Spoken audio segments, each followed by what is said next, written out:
Is this thing on? Now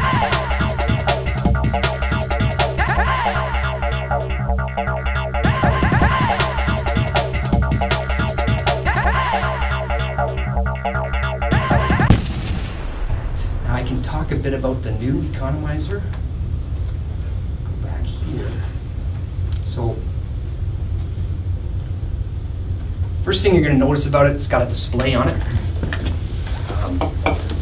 And what it's going to tell you, the first time you look at it, it's going to give you its status. So it's going to tell you what's going on with it. And I think one of them over there might be in alarm mode. I think that one, yeah, it was in alarm mode, probably because one of the sensors is not set up properly. I'll walk you guys through the function of that in a second. Just to talk about the sensors themselves, the demo here that you guys have basically has 3 sensors on it. The orange one, it's basically just a temperature sensor, and that would be your mixed air temperature sensor. And this is a 20 kilo ohm sensor, so it's a 20K sensor. Very inexpensive sensor to use. And that goes into the terminals marked MAT, or mixed air temperature. And then you've got 2 C7400 sensors here, and these are connected. If you look at how they're wired up, it's basically they're both connected to the same terminal, both connected to the terminal marked S bus. So this is basically a networked type sensor. We call it the silk bus, is what it is, which basically means you can put up to 3 of these sensors on one 2-wire network. So in the case of this one, you'd certainly have an outdoor air sensor, but you might want to also have a return air sensor for dual enthalpy. And you can do that just by adjusting the dip switch on here. It comes out of the box set up for outdoor air, but if you flick up switch number 1, that makes that sensor a return air sensor.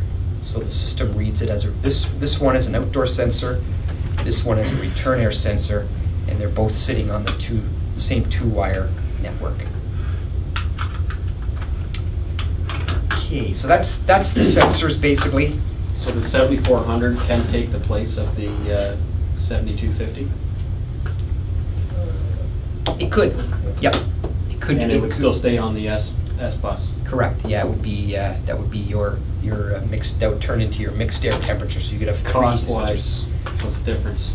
This is just a 20K sensor, so it's very inexpensive, okay. And these are maybe 3 times the cost. So there is a cost factor for these, but they're also doing temperature and humidity, where this one is just a thermistor for temperature. So there is a cost. All right, so just the inputs and outputs of this thing. So the top terminals, and actually one of the things I didn't mention is these plastic connectors here. They are removable. So the idea is so you can do all your wiring while you're kind of standing there, and then sort of reach into the unit and plug it in. So you don't have to actually do the wiring with your head stuck in the unit. You can just do the wiring on this connector and then plug it in. If you look at there's these connections at the top of it, and those would be for the OEMs, and they would make a harness that just basically plugs in there. That's how they'll probably do it. But you've got mixed air temperature, and you've got an outdoor air temperature terminal. If you're not doing enthalpy, if you just want to have an outdoor air temperature as your changeover, you can do that. And then you've got that S bus terminal where you're going to put your temperature and humidity sensors on. If you're doing demand ventilation, the green terminals are for your CO2 sensor, and the yellow terminals are for your actuator.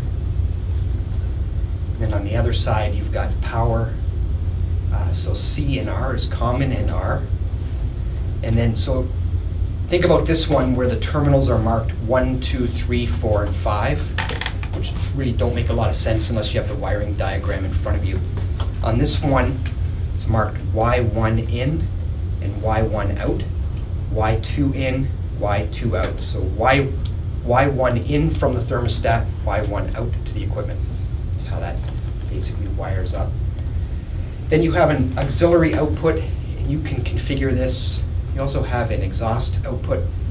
So you got an exhaust output, you have an auxiliary output that you can configure for another stage of exhaust fan if you want, or to enable an ERV, or maybe a system alarm to a building automation system. You've got a ground, you've got that occupancy input, and then you would have your heat pump terminals, or maybe a shutdown terminal on the blue side. So that's your inputs and outputs. So when you guys are setting up one of these older style controllers, where do you put your setting? A, B, C, or D? I like D. D or C for Canada? Never A or B, right? Because in this climate, it would probably bring in too much warm air, and you'd get a callback, very likely. So that's pretty typical. Is C or D? It's less aggressive. Is there an in between? C minus. C minus. Yeah, you could actually go between the two with this. It's just a pod. It's not that it's there's four specific settings. Yeah, exactly. But on the new one, it's actually there's specific settings which you need to be aware of, and it looks something like that. So instead of A, B, C, and D, you would have something like enthalpy setting 1 through 5. Now, where say 4 and 5 would probably be somewhat equivalent to what the C and D settings were with that analog type adjustment. So it gives you dry bulb temperature, dew point, and enthalpy, and it's basically it's a curve like that. So you guys are probably going to be using 4 or 5 as a set point. All right. So if the way this wires up is something like this, you've got no free cooling, stat first stage calls Y1 in, Y1 out, brings stage 1 on. Second stage calls Y2 in, Y2 out, stage 2 calls. If there's free cooling available, Y1 in, damper's going to modulate open based on mixed air temperature set point. Second stage calls Y2 in, first stage mechanical comes on. The difference between this one though and the older style is that you can set it up so that after a predetermined amount of time with Y2 calling, let's say it's maybe half an hour, 45 minutes, with Y2 calling and economizer calling, it's going to automatically bring on second stage of cooling. Automatically, it'll just bring it on. It's going to assume that for some reason you're not able to meet the demand, so it'll bring on both stages of cooling at that point. It's available as a retrofit kit, which comes in a box basically with the economizer module, so the Jade economizer, enthalpy sensor, so for mixed air and outdoor enthalpy, and a new actuator in a box. Basically, that's a retrofit. If you have something like this, an old Honeywell system, we used to make an economizer module that fit on top of a mod motor. Nylon ribbon type enthalpy controls, the H205, we don't make those anymore. It's an old T7400. Do you guys run into those? I've seen a lot of those. Yeah, there's basically, it was a commercial thermostat integrated into the economizer. You see them a lot in schools. Push them in the front panel, push the front of the stat, and switches over. Is that how it works? Yeah. No, I see them in a lot of old restaurants. We don't make them anymore, those things. We don't make them anymore. Those would be really good upgrades. A competitor, so Johnson Controls doesn't make economizers anymore. They got out of the business, and there's Carrier made a line of rooftop units, as just to name an example, that use Johnson, and they don't really have a great replacement strategy for them. So this is really good for that. Or basically systems that haven't been working or neglected. This retrofit kit's a really good upgrade for that. The retrofit kit, which includes a new actuator, new module and new sensors. Basically, it's a new economizer in a box, basically. So if you guys want to run through the controller, I'll give you a quick example of how it goes together. The up and down buttons, if you press down, it'll tell you the different menus you can get. So you've got status, set points, system setup, advanced setup, and checkout, and then alarms. So if you go back up to status, this will be if you're in the field and you want to see what's going on with the controller. You can select status, and then you just want to hit this enter button, and that'll get you into the menu. And the first thing it's going to say is the economizer available? Yes or no? Is it economizing? Yes or no? Is it occupied? Yes or no? Cool Y1 in is off. Cool Y1 out is off. And basically it's going to just walk through the inputs and outputs of it. It'll tell you whether it's calling or not. It'll tell you what the mixed air temperature reading is, outdoor air temperature, outdoor air humidity, and then your damper status, so what it's calling for right now. So what position is the damper calling for. Then your exhaust fan, if you have that set up, whether it's on. And then mechanical cooling, whether it's calling or not. So basically by going through that, it'll tell you exactly what the system is trying to do. So if you want to get out of status, just this little up button here will take you back to the main menu. And you should be back to status. The next one down is set points. And here's where you can change the mixed air temperature set point. So the older style typically is about 55 degrees. With this one, you can adjust it to whatever you want your mixed air temperature setting to be. And to do that, where mine says 53, you just hit the enter button, and then you can make a change to it, up or down, and then hit the return button again, and it'll save it. It'll tell you that it's changed the mixed air temperature set point. Another neat feature here is low temperature lockout. So this replaces the freeze stat or the low ambient cutout.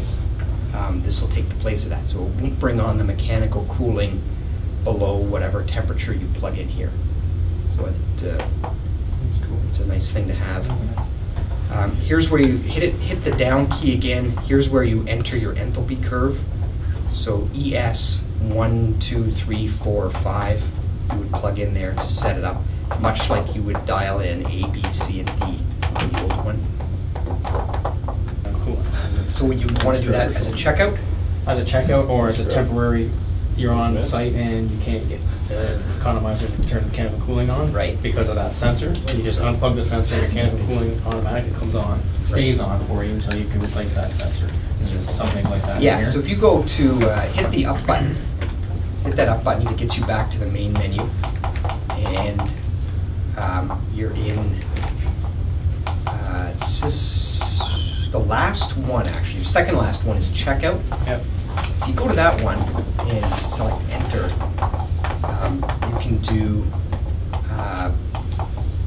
go down to, I think it is, and you'll have damper open. Mm-hmm. You click that and damper open. It'll basically drive the damper open manual, or it'll drive it open. And that's one way to test the system. To see if the dampers are running or they're open and close on, yeah. Then scroll down a couple more and it'll say connect Y1 or connect Y2, and that will connect. That will bring on first stage cooling, let's say, through here. That'll automatically energize stage 1 or stage 2. Click, so it'll bypass your. That'll bypass your. Yep. And it'll stay controls. And it'll stay in as Y1 calls, it just comes on a mechanical cooling no matter the outdoor temperature. No, this is actually, what this is doing is just manually forcing Y1 on. Yeah, it's not bypassing the thermostat. No. If you really wanted to bypass the thermostat, you could pull off Y1 in and Y1 out and merge them together. That'll give you the same. No, I think you didn't bypass the thermostat, it would bypass the enthalpy controls. So mechanical cooling would, every time I called for Y1, mechanical cooling would come on no matter what. Yeah, that would, you would, Yeah. if you had to do that, you'd have to just pull the wires off. One and in and out. Yep, that would give you that function. So that's sort of the you know, what you can do with the controller here. If you want, you can actually download. I have it on my computer, but you can download a simulator for this. So you can go in and you know, simulate different things, play around with it a bit if you want. But the best thing is if you see one in the field, you know, you can scroll through it and you're not going to break it or anything like that here. Customer.honeywell.com, and just search under Economizer, and it'll give you basically every spec sheet we've ever made, plus links to that simulator, and lots of them. Okay, talk about the Prestige Stat.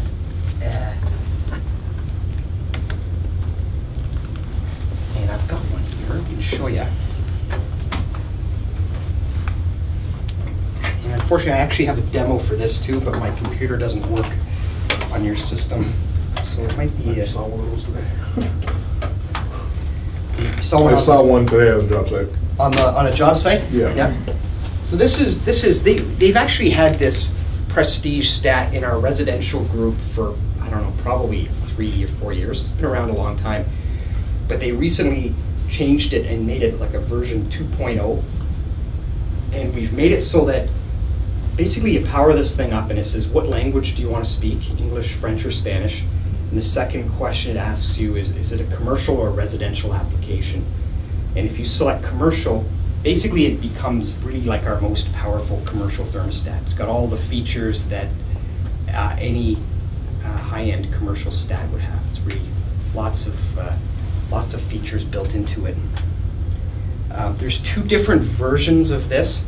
So there's a version where, like any thermostat, it's got a bunch of terminals on the subbase, and you would take an old stat off, wire the new one up to this, and there's a subbase with a bunch of terminals on it. Then there's the IAQ model, and that's what we have here, where basically you're just bringing 24 volts to the stat portion, and then you have this equipment interface module where all the switching is done. So you've got all your terminals down here that are doing your switching, and your thermostat is communicating wirelessly between here and here. So all you need to do is bring 24 volts to the thermostat portion, and these 2 guys are speaking wirelessly to each other. Inside the unit then. It's not -40 rated, so you may not want to put it inside of a unit. It might have to be down in a ceiling space or somewhere else.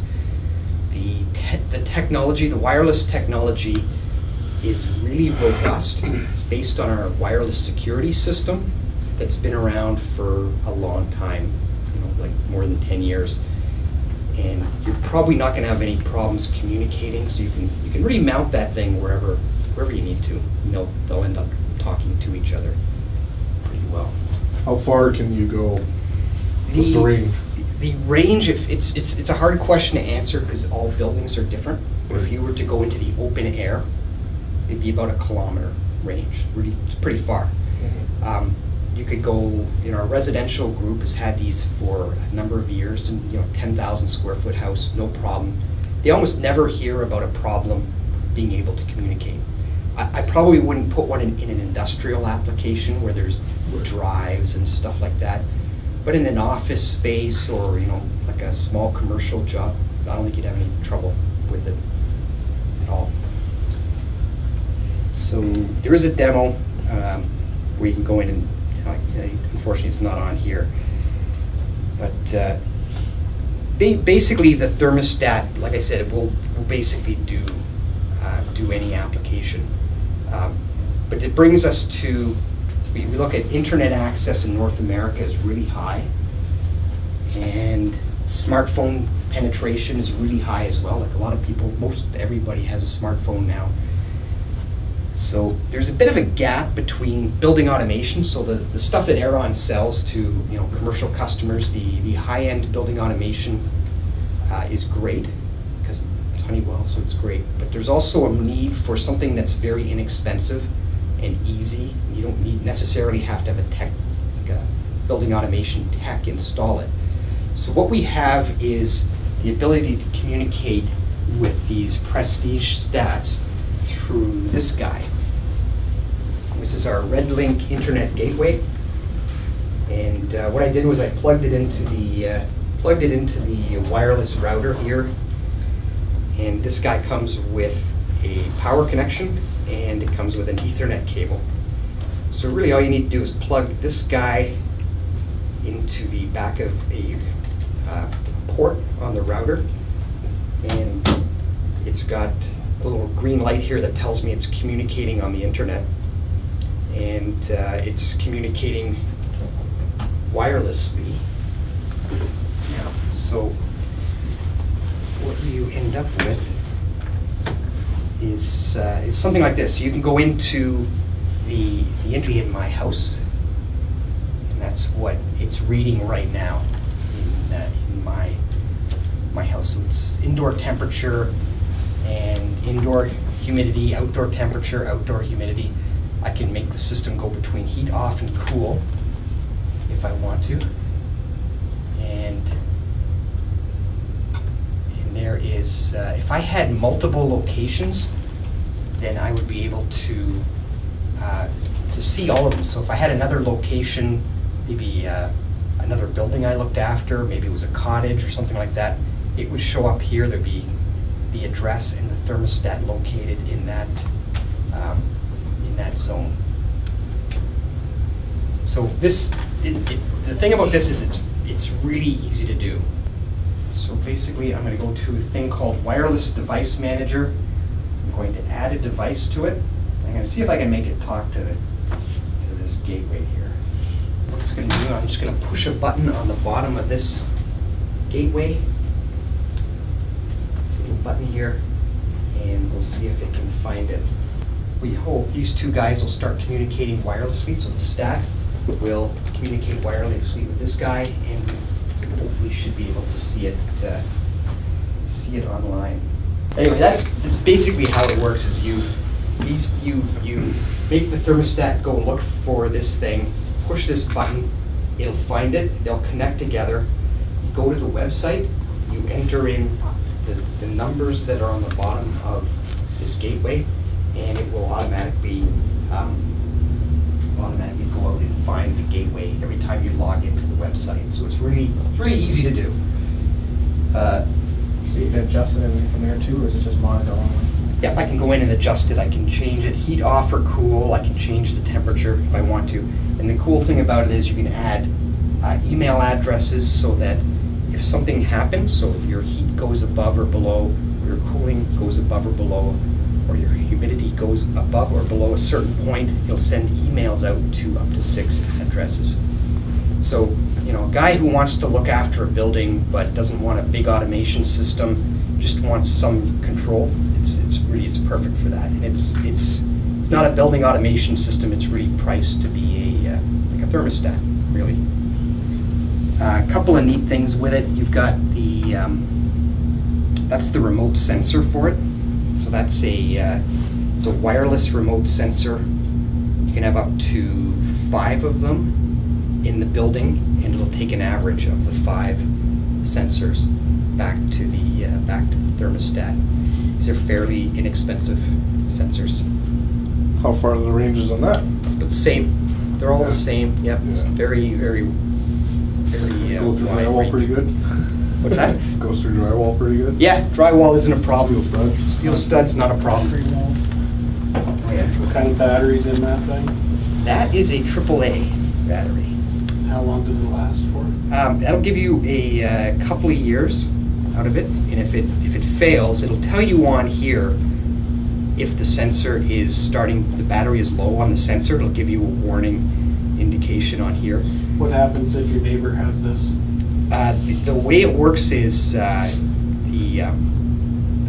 when you set it up, it's basically locked toward, like that sensor would be locked towards this thermostat. So it's got an IP or something like that?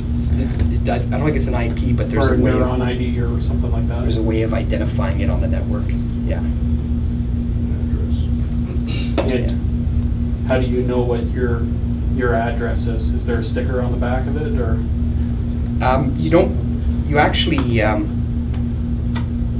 It's not something you have to really worry about when you pair them together. So if you say to the thermostat, go out and look for a remote sensor, and then you push the button on the sensor, it'll say, I found a sensor that's wanting to be found, and then you add it, and then the two of them are linked together, and nothing else can link to Okay, so if your neighbor's sensor is linked to his thermostat, Yeah. you can't find his sensor. unless you go to his sensor and push the button while that's looking. while that's looking. That's Like really the the only Wii way. controller. There's a, okay, so there's a push button on there saying, okay, come find me. Yep. Yeah, and there's an outdoor sensor as well, outdoor sensor version of that thing, which you can share that outdoor sensor among multiple thermostats. You had a building with 5 stats, you could have one outdoor sensor, it'll share them Our all. whole street of people. Now, this or that's not even really a thermostat, that controller Yep. will do multiple devices. You can do multiple furnaces off of it. My neighbor's house, he has 2 furnaces. Yep. Can he run both of his furnaces off of? Is it one furnace is stage 1 and stage 2? No, 2 separate areas. No, if it wouldn't, it's a unitary controller, which means it's designed to control one piece of equipment. So you'd have to put 2 stats in. Okay. How about damper control for zoning? We have, yeah, this is actually pretty good for zoning. You would use a separate panel, a zoning panel, that controls the dampers, and then you would have it communicate, the thermostats would communicate wirelessly with the zoning panel. And it's actually a pretty good application. And you would have all the zones could show up on your iPhone or to the through the internet. You could control your zones that way if you wanted to. Steam humidifier. Yep. So each one of these zone sensors or whatever, remote sensors, has humidity sensing in them as well. Each of the remote sensors has humidity and temperature. And it will automatically link up to your RedLink humidifier. Yeah. Yep. Tie the humidifier into the whole system. Yeah, it's part of the whole package. Yep. So this, we look at this as being commercial equipment, residential equipment. It's a really good product, and it kind of takes it to the next level. So you can offer your customers a better level of control. What's the difference between the residential and the commercial settings? The algorithm is different on it, so when you tell it it's a commercial stat, it's got a different algorithm. It's designed to control commercial, typically rooftop unit equipment. It changes it so it doesn't have wake, leave, sleep, and return. It has occupied and unoccupied. It gives you the opportunity to control an economizer, so enable or disable an economizer. Gives you those terminals to do that. On the commercial stat, the fan is supposed to run continuously in occupied mode and cycle at night. So that would be the way it works in the commercial stat as well. Now, do you have to feed 24 volts from this to that, or do you have a separate 24 volt power supply? You have a separate 24 volt. Separate 20. Yeah. So the only thing is this needs 24 volts. This needs a 24 volts power supply, and it can be completely external from that one. And that does as well. That needs 24 volts as well. Yeah, that would be tied into your system power. Typically, is how that would work. You just have one here that says that it reads 2 thermostats. Just put it next to your thing. Yep. Right on there. So that does not have to go, it's wireless on there. Yep, it is wireless. Yep. server rooms or a computer room where the guy doesn't have a Liebert unit, he's using a rooftop unit. But he wants to know if the temperature goes out of whack. But he doesn't want to pay for a proper computer room system. This is a really good way to do that. He knows immediately if the temperature rises above whatever critical temperature he has. Does it have a history? Yep. Yeah, history, it doesn't keep a log, it doesn't keep a trend log. Right. But it'll keep a history of alarms, so it'll keep a history of if it goes into an alarm, like a high temperature alarm, it'll keep a history of that. How long? I actually, it'll basically just keep a lot of that information. Okay. I don't know how long, but it doesn't delete Well, it. it's stored then, It's stored. because then it could fill up. The other thing you can get is it'll tell you as a contractor what buttons have been pushed or what the customer has done to it as well. It keeps a user interaction log. So if the customer said, I had it on hold, but it didn't stay in hold, you could say, well, actually, you touched the run program button. I saw where you did that. So, it just gives you an idea of what the guy's been doing with the Liar. Just straight 24 volt comes out of this, there's no other DC voltage, variable Yep, voltage? or it's strictly anything? digital on-off kind of stuff. You can get these sensors for it, one in the supply and one in the return, and it'll keep look at the delta T, it'll look at the heat rise and heat fall and heating and cooling, and if it's calling for cooling but it's not seeing the proper delta T that it should, it will tell you, it'll send an alert out basically saying you may want to get your system checked for both heating and cooling. So it's kind of like a diagnostic system. Maybe it'll tell you there's a problem before it actually becomes a real problem. But will you have to input information as to what kind of system you have? Yeah, you need to tell it what kind of delta T it should Right. have. And if it goes outside of that, then it starts trying to alert you to that situation.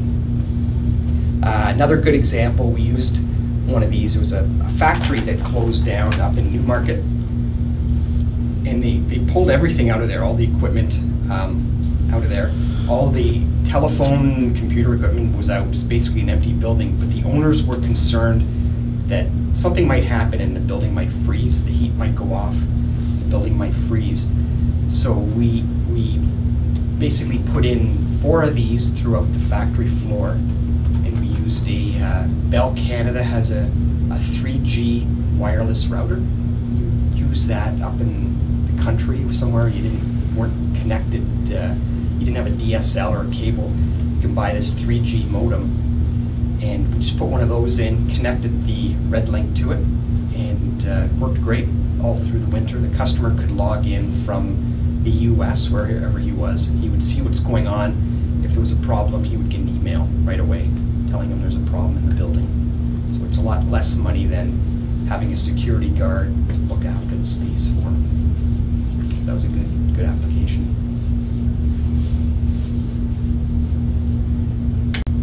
Any other questions? Can you put multiple thermostats onto the router? You can put 4 thermostats on the router, but you can have multiple routers on.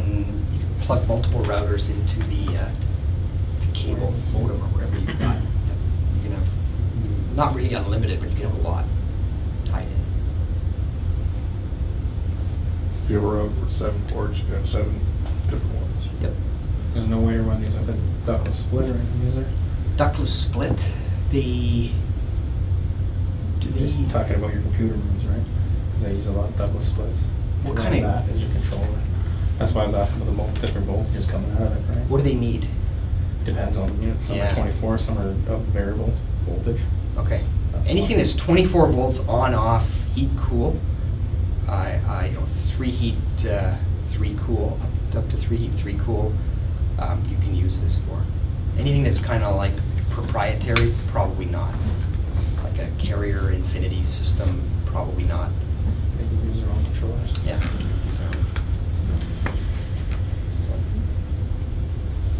We're good? No questions?